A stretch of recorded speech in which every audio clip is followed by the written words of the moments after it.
Kristo Yesu ashimwe ubwoko bw'Imana. Dushimiye Kristo umwami wacu we udahemuka, duha ibihe byiza nk'ibi ngibi. Imana ishimwe cyane.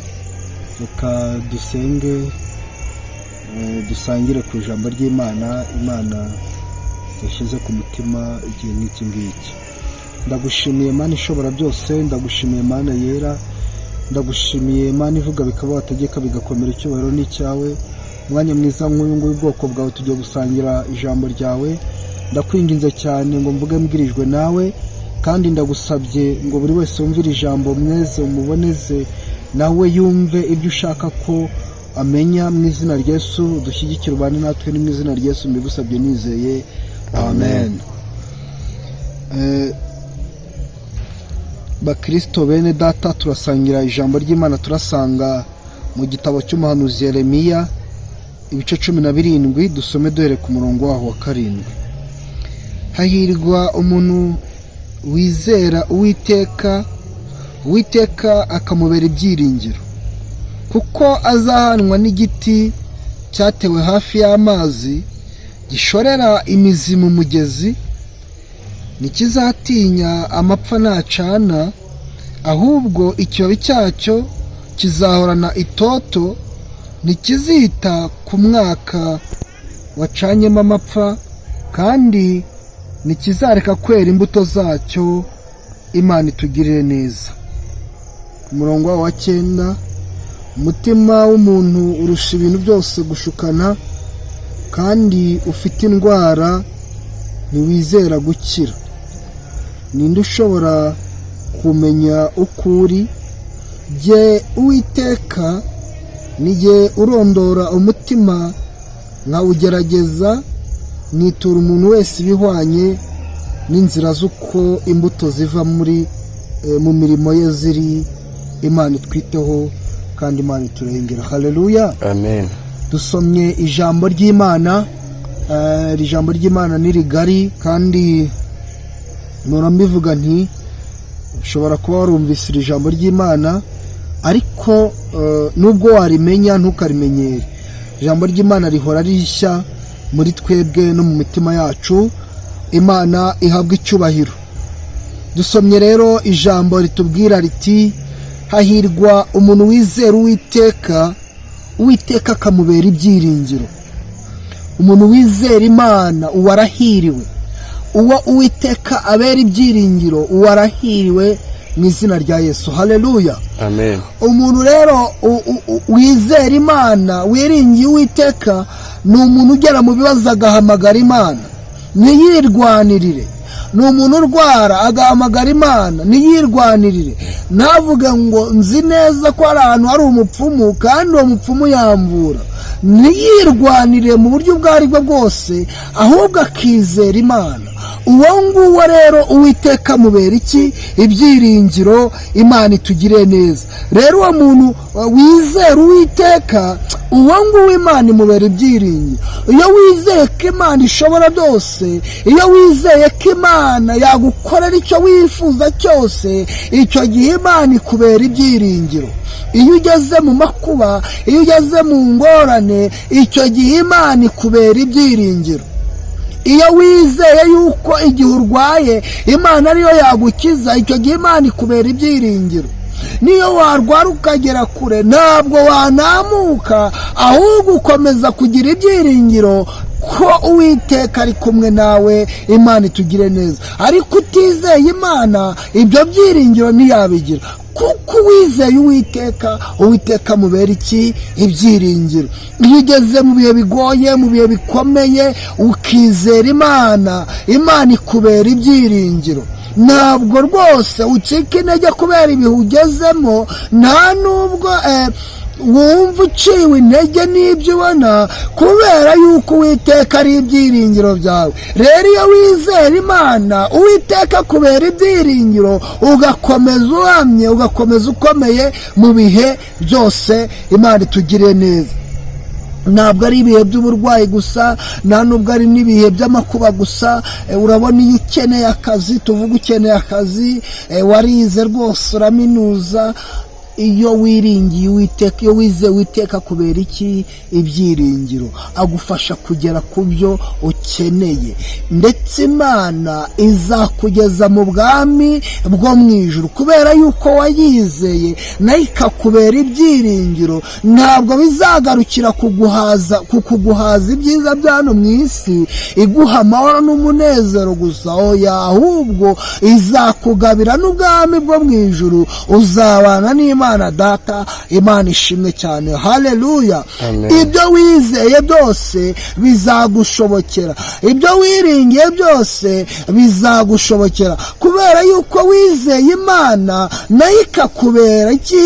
Ibyiringiro. Iyo wizeye rero Imana, igushoboza gusingira n'ibyo utabasha kwegera igihe utayizeye. Imana itugire neza. Iyo wizeye Imana, igufasha gusingira ibikomeye. Iyo wizeye Imana, igufasha gutsinda ibibi byose, kuko Imana iba yakubereye ibyiringiro. Niyo mpamvu uzumva ngo umuntu yari umudiyakoni, ngo ariko ubu basigaye arahamagara udukobwa tw'abandi kugira ngo basambane, kugira ngo tumusome, kugira ngo akore ibibi byose n'iby'isoni nkeya. Icyo gihe ntabwo aba akiringiye Imana, ntabwo aba akizeye Imana, ntabwo iba ikimubereye ibyiringiro. Kuko iyo Imana ikubereye ibyiringiro, ubasha gutsinda ibyo bibi byose. Ibyo byose uko byaza bimeze ntabwo byakwegera, kuko uba wizeye Imana kandi ari ibyiringiro byawe biri mu mutima wawe. Imana itugire neza. Rero abantu banamutse, abantu bavuye mu byo kwizera, abantu batangiye kumva ibibi nabo bibazaho bibasatira, mwongere mwizere Imana ibabera ibyiringiro. Haleluya. Imana itugire neza. Yemwe babyeyi, yemwe basore, yemwe mwese bagabo, mwongere mwizere Imana ibabera ibyiringiro, kuko nitababera ibyiringiro, ibyo bibi muhoramo, ibyo ngibyo rutekereza ukumva yuko atari ibyaha, ukumva yuko ari ukwirwanaho, ibyo bizarangira n'ubwami bwo mu ijuru wari ukwiriye utabubonye. Ariko nuwiringira Uwiteka, niwizera Imana ikakubera ibyiringiro, uzabasha gutsinda, uzabasha kugera ku cyo Imana yaguteguriye. Imana itugire neza.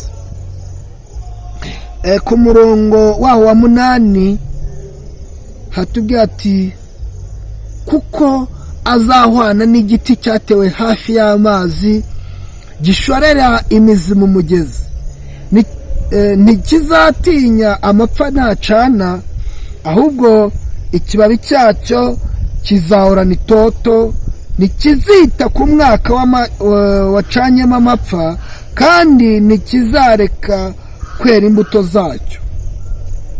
Rero umuntu wizeye Imana, umuntu wizeye Uwiteka, uwo nguwo ahwana n'igiti ngo cyatewe ku mugezi, hanyuma ngo kigashorera hehe? Imizi mu mugezi. Imana itugire neza kandi Imana idusange.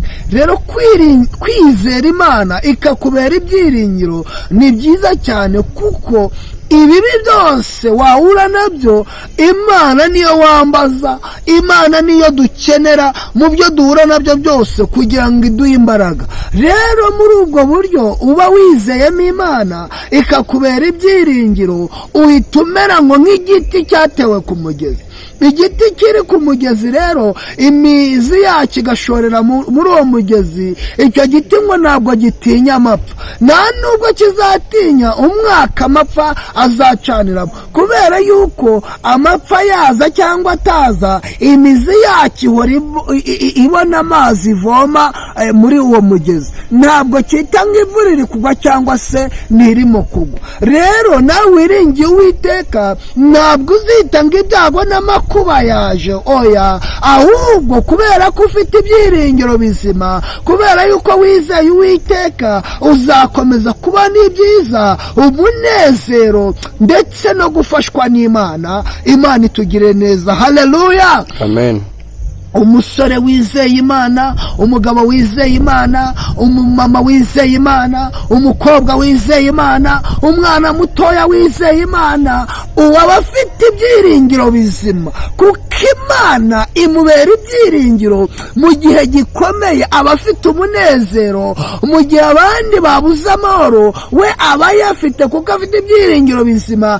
Ntabwo yita ku gihe cy'amahoro cyangwa se cy'umubabaro, oya, ahubwo amera nka cya giti cyatewe ku mugezi, hanyuma mu gihe cy'amapfa kikavome amazi yacyo, imizi ikakivomera amazi ikayazamura mu giti, kigakomeza kikagira itoto. Rero umuntu wizeye Imana ntabwo akangwa n'ibihe, ntabwo akangwa ngo mu gihe runaka abasambanyi bariyongeye, ntabwo akangwa no kuvuga ngo akazi kabona uwasambanye, oya, ntabwo akangwa no kuvuga ngo akazi kabonwa n'uwazanywe n'abakomeye, oya, ahubwo uwo ngo kuko yizeye Imana afite ibyiringiro bizima, afite gukomera, afite umunezero umuhuza n'Imana, uwo bita kwizera, bimufasha Imana ikamubera ibyiringiro, bikamufasha gutsinda mu gihe nk'icyo,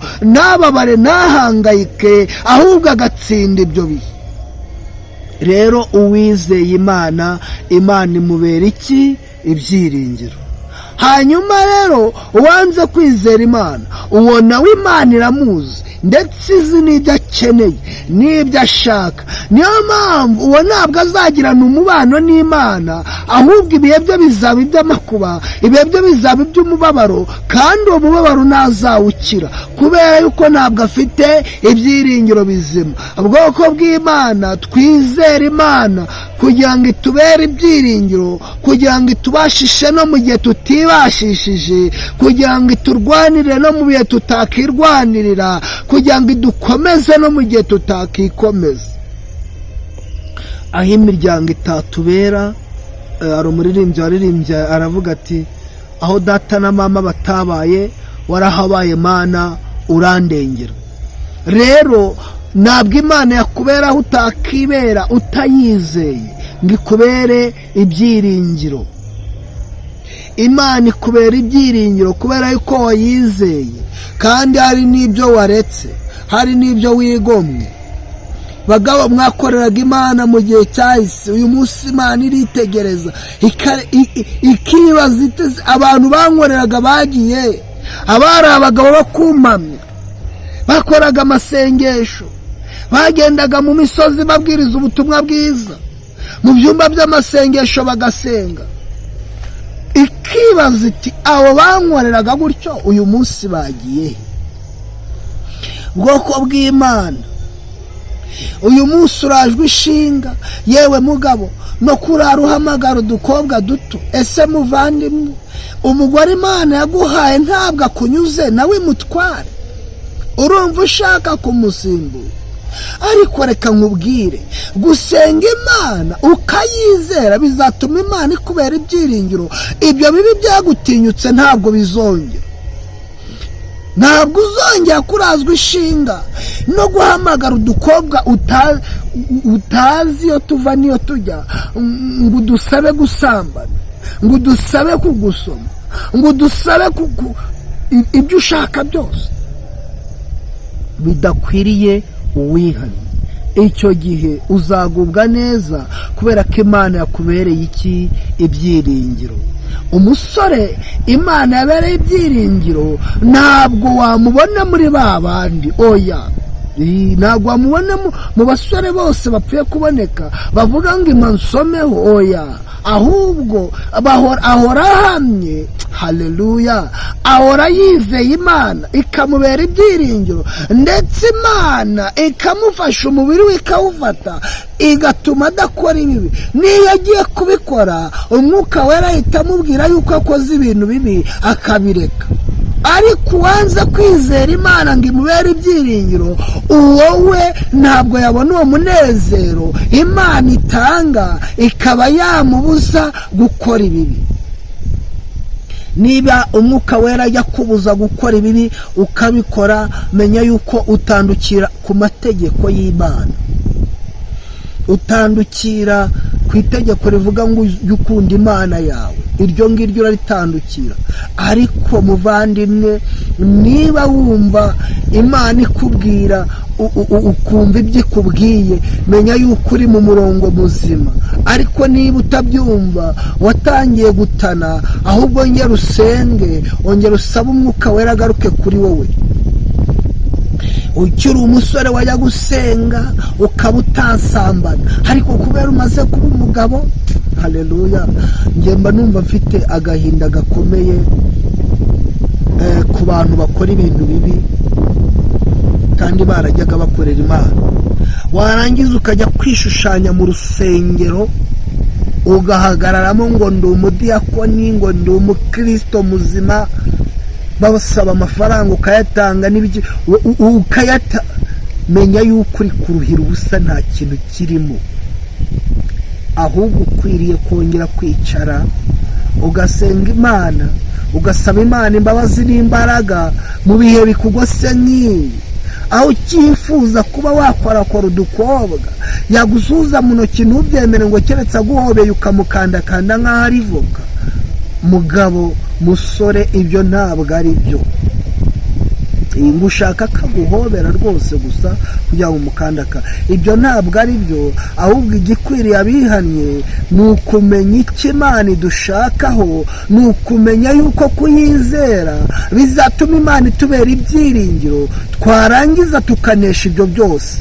Ibyo byago n'amakuba, ibyo bibi byose ubona bikubaho, ni wowe ubyikururira, kuko Satani ntabwo ukimurwanya ngo aguhunge, ahubwo urimo kurwanya Imana ngaba ariyo iguhunga, ngaba ariyo ikuva iruhande. Ntabwo ugishaka kumva icyo Imana igushakaho, ntabwo ugishaka kumva Umwuka akuganiriza, oya, ahubwo utangiye kurengera. Reka dusenge, dusabe Imana imbaraga, aho twagiye kure dusabe Imana imbabazi. Imana itugire neza kandi Imana idusanga. Turagushimiye Mana, urakoze kubw'uyu mwanya. Ndagushimiye ko ubanye natwe ukatugira neza, ukaduha kumva icyo udushakaho. Dushyigikire natwe, uturengere mu izina rya Yesu.